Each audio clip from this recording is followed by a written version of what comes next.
ಆತ್ಮೀಯ H16 news ಅರ್ಥಾತ್ ಹೇ ಸಿದ್ದರಾಮಯ್ಯಗೆ ಸ್ವಾಗತ. ನಾನು ನಿಮ್ಮ MI ಅಥವಾ ಮಲ್ಲಪ್ಪ ಜೋತಾವರ್. ಆತ್ಮೀಯರೇ, ಒಂದೆರಡು ಪ್ರಕರಣಗಳು ಭಾಳಷ್ಟು ಚಿಂತೆಗೀಡು ಮಾಡುವಂಥ ವಿಷಯಗಳು. ಮೊದಲನೇದಾಗಿ ಮಹಾರಾಷ್ಟ್ರದಲ್ಲಿ ನಡೆದಂಥದ್ದು ನಿಮಗೆ ಗೊತ್ತದ.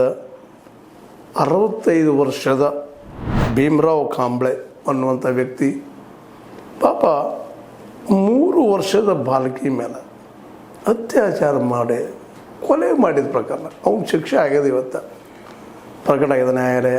ಅವ್ರ ಮರಣದ ದಂಡನೆ ಅದಾಗಬೇಕಾಗಿದ್ದನ. ಇನ್ನೊಂದು ಬರ್ತದೆ ಅಂಥದ್ದೊಂದು ದುರ್ಘಟನೆ. ಇದು ಮಹಾರಾಷ್ಟ್ರದಲ್ಲಿ ಆದ್ರೆ, ಇನ್ನೊಂದು ರಾಜಸ್ಥಾನದಲ್ಲ. ತನ್ನ 15 ವರ್ಷದ ಮಗಳ ಮೇಲೆ 45 ವರ್ಷದ ವ್ಯಕ್ತಿ ಅಪ್ಪ ಲೈಂಗಿಕ ದಾಳಿ ಮಾಡ್ತಾ ಇರ್ತಾನೆ, ಅತ್ಯಾಚಾರ ಮಾಡ್ತಾ ಇರ್ತಾನೆ. ಇವೆರಡೂ ಘಟನೆಗಳು ನೋಡಿದಾಗ ಇದು ನಾವು ಯಾವ ಸಮಾಜದಲ್ಲಿ ಇದ್ದೀವಿ, ನಮ್ಮ ಸಮಾಜ ಏನಿದು ಅಂತ. ನಿಜವಾಗಿಯೂ ನಾವು ಬಹಳ ಮುಂದುವರಿದವರು, ಸುಸಂಸ್ಕೃತರು, ಹಾಗೆ ಹೀಗೆ ಮಾತಾಡ್ಕೊಳ್ತಾ ಇದ್ದೀವಿ. ಇವು ನಡೀತಾನೆ ಇರ್ತಾವೆ. ಮೇಲೆ ಇದು ಬಂದಂತಲ್ಲ, ಭಾಳಷ್ಟು ಸಂದರ್ಭದಲ್ಲೇ ನಾವು ಅದನ್ನು ನೋಡ್ತಾ ಇದ್ದೀವಿ. ಈ ಜಾಲ್ವಾಡ್ ನ್ಯಾಯಾಲಯದಲ್ಲಿ ಅವಾಗ 20 ವರ್ಷ ಶಿಕ್ಷೆ ಕೊಡ್ತಾರೆ. ಅವಾಗ ಮಗಳ ಮೇಲೆ ಅತ್ಯಾಚಾರ ಮಾಡಿದಂಥ ವ್ಯಕ್ತಿಗೆ. ಅದೇ ಕಾಲಕ್ಕೆ ಸಹಜದ 3 ವರ್ಷದ ಕೂಸಿದ ಮೇಲೆ 65 ವರ್ಷದ ಭೀಮರಾವ್ ಕಾಂಬ್ಳೆ ಮರಣದಂಡನೆ ಆಗಿದ್ದು. ಅವ್ರ ಕುಟುಂಬದವ್ರು ಸಂತೋಷ ಪಟ್ಟಿರ್ಬೋದು. ಬಟ್ ನೋವು ಆ ಮಕ್ಕಳು ಅನುಭವಿಸಿದ್ದು, 2 ಮಕ್ಕಳು, 2 ಹೆಣ್ಣು ಮಕ್ಕಳು. ಅದು ಮಾತ್ರ ವರ್ಣನಾತೀತ, ಹೇಳಲಿಕ್ಕೆ ಸಾಧ್ಯ ಇಲ್ಲ. ಅದು ಯಾವ ರೀತಿ ಅನುಭವಿಸಿರ್ಬೋದು ಪಾಪ ಮಕ್ಕಳು ಅನ್ನುವಂಥದ್ದು. ಏನು ಇದು ಕಾಮ ಇತಿಹಾಸ ನೋಡ್ತಾ ಬಂದಿದ್ವಿ ನಾವು. ಕಾಮ, ಕ್ರೋಧ, ಮತ್ಸರಾದಿಗಳನ್ನು ಬಿಡಬೇಕು.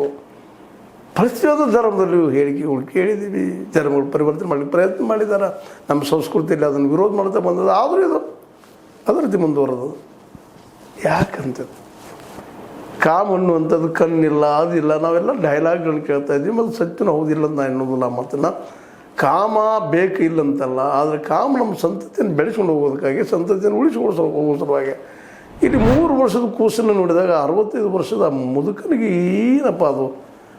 ನಾವು ನೀಚ ಅದು ಈ ಶಬ್ದ ಬಳಸ್ಬೋದು, ಅವ್ರು ಇಲ್ಲಂತಲ್ಲ. ಆ ಶಬ್ದ ಬಳಸಿದ್ರು ಅವ್ರಿಗೆ ಹತ್ತದನ ಅನ್ನುವಂಥದ್ದು. ಇಂಥ ಮನಸ್ಥಿತಿ ಯಾಕೆ ಬರ್ತಾಯಿದೆ ಅಂತ. ಈ ಕೆಲಸಕ್ಕೆ ಅವ್ರು ಅವ್ರ ಕುಟುಂಬದವ್ರು ಸಹಿತ, ಈ ಕಾಂಬ್ಳೆ ಕುಟುಂಬದವ್ರು ಸಹಿತ ಅವ್ರನ್ನ ದೂರ ಇಟ್ಟಿದ್ದಾರೆ, ಬೇಡಪ್ಪ ಇದ್ದಾರೆ. ಯಾಕಂದ್ರೆ ಉತ್ತರ ಕೊಡಲಿಕ್ಕೆ ಸಾಧ್ಯ ಇಲ್ಲಂಥ ಮಾತುಗಳಿಲ್ಲ. ಹೀಗಾಗಿ ಮಾಡಿದಪ್ಪ ಈ 65 ವರ್ಷದ ಮುದುಕ ಅನ್ನುವಂಥದ್ದು. ಯಾಕೆ ಒಂದು ಸ್ವಲ್ಪ ಅವರಿಗೆ ತಿಳಿಲಿಲ್ಲ ಈ ವಿಷಯದಲ್ಲೇ.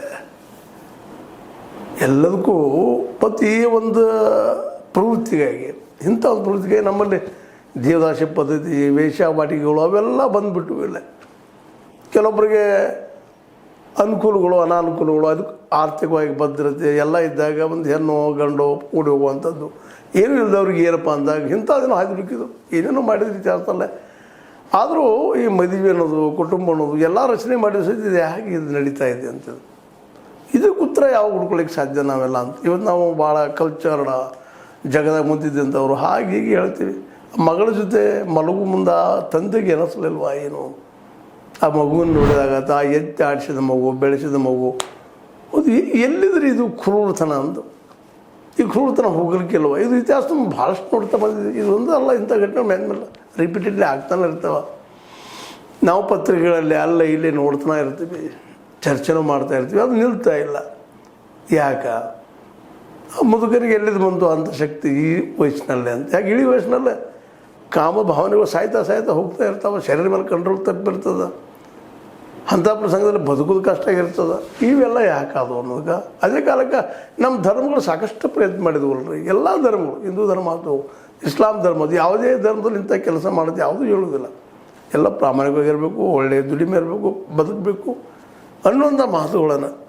ಆದರೆ ಇವೆಲ್ಲ ಯಾಕೆ ಇಷ್ಟಿದ್ದೂ ಸಹಿತ ಇಷ್ಟೊಂದು ಪ್ರಮಾಣದಲ್ಲಿ ಗ್ರಂಥ ರಚನೆ ಆದವು, ಧಾರ್ಮಿಕ ಗ್ರಂಥಗಳ ರಚನೆ ಆದವು, ಸೈಂಟಿಫಿಕ್ ಅಂತ ಸಾಕಷ್ಟು ಜ್ಞಾನ ಬೆಳೀತು. ಎಲ್ಲ ಬೆಳೆದ್ರು ಸಹಿತ ಇದೊಂದು ಉಳಿತಾ ಇದೆ ನಮ್ಮ ಜೊತೆಗೆ. ಇದನ್ನು ಬಗೆಹರಿಸೋದು ಯಾವಾಗ ಬಗೆಹರಿತದನ ಅಂತೇಳಿ ಈ ವಿಷಯದಾಗ. ಅದರಲ್ಲೂ ಮುಖ್ಯವಾಗಿ ಆ ಕೂಸಿನ ಮೇಲೆ ಅಂತ ದಾಳಿಗಾಗಿ ಮಹಾರಾಷ್ಟ್ರದ ಅಲ್ಲಿಯ ಉಪಮುಖ್ಯಮಂತ್ರಿ ಏಕನಾಥ್ ಶಿಂದೆ ಆಗಿರ್ಬೋದು, ಅದೇ ಕಾಲಕ್ಕೆ ಇನ್ನೊಬ್ಬ ಉಪಮುಖ್ಯಮಂತ್ರಿ ಸುನೇತ್ರ ಪವಾರ್ ಅವರಾಗಿರ್ಬೋದು, ಅಲ್ಲಿ ಮುಖ್ಯಮಂತ್ರಿ ಫಡ್ನವೀಸ್ ಅವರಾಗಿರ್ಬೋದು, ಎಲ್ಲರೂ ಖಂಡನೆ ಟೀಕೆ ಅದು ಮಾಡೇ ಮಾಡ್ತಾರೆ. ಆ ಮಾಡೋದ್ರಿಂದ ಇದು ನಿಲ್ತದೇನು ಅಂತ. ಇದಕ್ಕೆ ಏನು ಉಪಾಯಗಳಿದ್ದಾವೆ? ಯಾಕಿದು? ಇದು ಕುಟುಂಬಸ್ಥಿದ್ದಾನವ ಭೀಮ್ ಅನ್ನುವಂಥ ವ್ಯಕ್ತಿ ಕುಟುಂಬಸ್ಥಿದ್ದು ಇಂಥ ಕೆಲಸಕ್ಕೆ ಯಾಕೆ ಹಾಕಿದ, ಯಾಕೆ ಬಂತು ಅವನ ಮನಸ್ಸಿನಲ್ಲಿ ಅಂತ. ಇದ್ರ ಬಗ್ಗೆ ಇವತ್ತು ಸಾಕಷ್ಟು ನಾವು ವಿಚಾರಗಳನ್ನು ಬೆಳೆಸಬೇಕಾಗಿದೆ, ತಿಳ್ಕೊಬೇಕಾಗಿದೆ. ಇದು ಹೋಗೋದಕ್ಕೆ ಏನು ಮಾಡಬೇಕಾಗ್ಯದ? ಬರೀ ಧರ್ಮದಿಂದ ಹೋಗ್ಬೇಕಾದ್ರೆ ಇಷ್ಟು ಹೋಗ್ಬೇಕಾಯ್ತಲ್ಲ. ಹೋಲಿ ಶಿಕ್ಷೆಗಳಿಂದಾದರೂ ಇದು ನಿಂತಿತ್ತ ಅಂದರೆ ಅದೂ ಇಲ್ಲ. ಹಮ್ಮೂರಾವಿ ಶಾಸನ ನಿಮಗೆ ಗೊತ್ತದ. ಮೂಗು, ಕಣ್ಣಿಗೆ ಕಣ್ಣು, ಕಿವಿಗೆ ಕಿವಿ, ಎಷ್ಟೋ ಶಿಕ್ಷೆಗಳನ್ನು ಕೊಟ್ಟು ನಮ್ಮಲ್ಲಿ ಎಲ್ಲ ಮಾಡ್ಕೊಂಬಂದ್ರು ಹಿಂದಿವರೆಗೆ. ಇವತ್ತು ನಮ್ಮ ಶಿಕ್ಷೆಗಳಿದ್ದಾವೆ. ಇಷ್ಟೆಲ್ಲ ಇದ್ದರೂ ಸಹಿತ ಈ ಪ್ರಮಾಣ ಉಳ್ಕೊಂಡು ಹೊಂಟೆ ಬಿಟ್ಟದಲ್ಲ ಇದು. ಯಾಕಂದರೆ ಮನುಷ್ಯರಲ್ಲಿ ಬರಬಾರ್ದು ತಂದಿದ್ದಂಥ ಒಂದು ಮಗಳು ನೋಡಿದಾಗ ವಿಶೇಷವಾಗಿ ತನ್ನ ತಾಯಿಯನ್ನು ತನ್ನ ಅತ್ಯಂತ ಆತ್ಮೀಯ ನೆನಪು ಮಾಡ್ಕೋಬೇಕು ವಿನಃ ಈ ರೀತಿಯಾಗಿ ನೋಡ್ಕೊಳ್ಳೋದು ನೋಡಿದಾಗ ಇದು ನಮ್ಮ ಸಮಾಜ ಹೆಚ್ಚಾಗ್ಯದ. ಏನು ಮಾಡಲಿಕ್ಕೆ ಅಂತದಪ್ಪ ಇದು ಅಂತೇಳಿ ಇದಕ್ಕೇನಾದರೂ ಪರಿಹಾರಗಳನ್ನು ಹುಡುಕೋದು ಸಾಧ್ಯದನ ಅಂತೇಳಿ. ಹೌದು, ಎಲ್ಲದಕ್ಕೂ ಕಾರಣ ಮೇನ್ ಅರ್ಥವ್ಯವಸ್ಥೆ ಅಂತ ಹೇಳ್ತೀವಿ. ಇದಕ್ಕೇನು ಅರ್ಥವ್ಯವಸ್ಥೆ ಹೌದು, ಮಾರ್ಕ್ಸ್ ಹಿಡಿದ ಪ್ರಕಾರ ಪ್ರತಿಯೊಂದು ಸಮಸ್ಯೆಗೆ ಅರ್ಥಪ್ಪ ದುಡ್ಡ ಕಾರಣ ಅಂತೇಳಿ ಇರ್ಬೋದಿಲ್ಲ ಅಂತಲ್ಲ. ಇದು ಹೊಟ್ಟೆ ತುಂಬಿದ ಮೇಲೆ ಅತಿಯಾದಂಥ ಒಂದು ನಮ್ಮ ಕ್ರಿಯಾವಿಹೀನತೆಯಾಗಿ ಬರ್ತಾಯಿದೆ ಅನ್ನುವಂಥದ್ದು ಒಂದು. ಮತ್ತೊಂದು ಇವೇನು ಎತ್ತ ಕಡೆಯಿಂದ ನೋಡಿದ್ರು ಸಹಿತ ಇದು ಆಗಬಾರ್ದಾಗಿತ್ತು ಅನ್ನೋದು ಬರ್ತದಿನ ಆಗ್ಯದಲ್ಲ. ಇದಕ್ಕೇನ ಉತ್ತರ ಕೊಡೋರು ಯಾರು? ಇದಕ್ಕೆ ನಮ್ಮ ಸಮಾಜ ಉತ್ತರ ಕೊಡ್ತದನ. ನಮ್ಮ ಧಾರ್ಮಿಕ ಲೀಡರ್ಗಳು ಪಾಪ ಸಾಕಷ್ಟು ಹೇಳ್ತಾನೆ ಇರ್ತಾರೆ. ಎಲ್ಲ ಧರ್ಮ ಪೂಜಾರಿಗಳನ್ರಿ, ಸ್ವಾಮೀಜಿಗಳನ್ರಿ ಎಲ್ಲರೂ ಒಂದು ಹೇಳ್ತಾರೆ. ಕೆಲವೊಮ್ಮೆ ಸ್ವಾಮೀಜಿಗಳು ಇಂಥ ಕೆಲಸ ಮಾಡಿರ್ತಾರೆ, ಅನೇಕ ಸ್ವಾಮಿಗಳು. ಅದನ್ನು ನಾವು ನೋಡ್ತಾ ಇದ್ದೀವಿ. ಅಂದರೆ ಇದನ್ನು ನಾವು ಗೆಲ್ಲಕ್ಕೆ ಸಾಧ್ಯ ಇಲ್ವಾ ಕಾಮವನ್ನು ಅಂತೇಳಿ ಇದು ವಿಚಾರ ಮಾಡಿದಾಗ ಹೌದಪ್ಪ ಸಾಧ್ಯ ಇಲ್ಲ ಏನು ಅಂತ. ಅದಕ್ಕೆ ಕುಟುಂಬ ವ್ಯವಸ್ಥೆ ಮಾಡ್ಕೊಂಡಿವಿ, ಮದುವೆ ಮತ್ತೇನೋ ಮಾಡ್ಕೊಂಡಿದ್ದೀವಿ. ಅದ್ರ ಪ್ರಕಾರ ನಾವು ಹೋಗ್ಬೇಕಲ್ಲ. ಅದಕ್ಕಾಗಿ ಮತ್ತೆ ಇನ್ನೂ ಒಂದು ಮಾಡ್ಕೊಂಡಿವಿ, ಏಕಪತ್ನಿ ವ್ರತಸ್ಥ, ಏಕಪತಿ ವ್ರತಸ್ಥೆ ಹೀಗೆಲ್ಲ ಮಾಡ್ಕೊಂಡಿವಿ ನಾವು ಸಮಾಜವನ್ನು.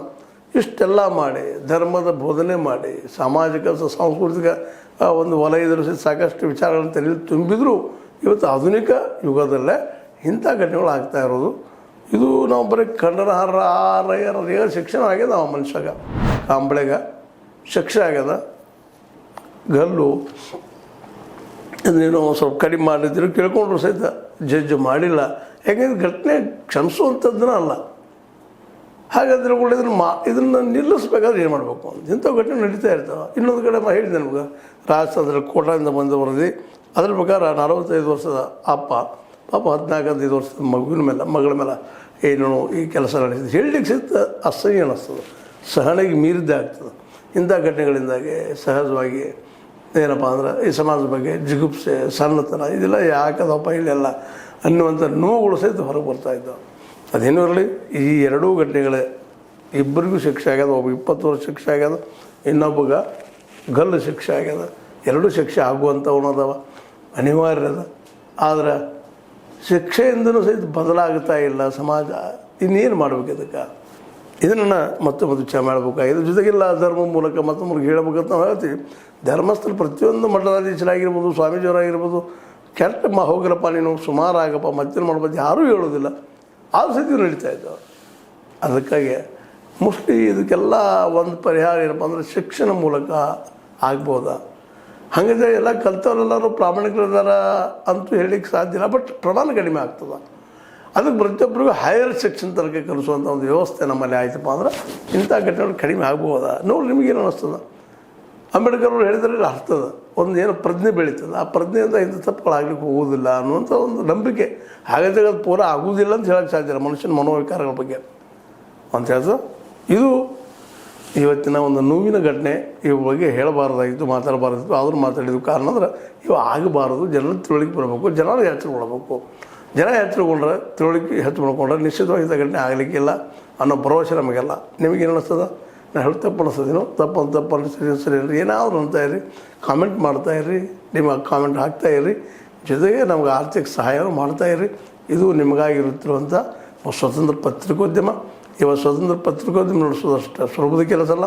ಆದರೂ ನಿಮ್ಮ ಸಹಕಾರದಿಂದ ಸಹಾಯದಿಂದ ಮಾಡ್ತಾಯಿದ್ದೀವಿ. ನಿಮ್ಮ ಸಹಕಾರ ಇರಲಿ ಮತ್ತು ಹೇಳ್ತಾ ಇದು ನಿಮಗೆ ಲೈಕ್ ಆಗಿರ್ಬೋದು. ಲೈಕ್ ಮಾಡಿ, ಶೇರ್ ಮಾಡಿ, ಕಾಮೆಂಟ್ ಮಾಡಿ, ಜೊತೆ ಸಬ್ಸ್ಕ್ರೈಬ್ ನಡೆಸಬೇಡ್ರಿ. H16 ನ್ಯೂಸ್ ಅರ್ಥ ಇದು ಸತ್ಯದ ಕೈಗರಣೆ ವಂದನೆಗಳು.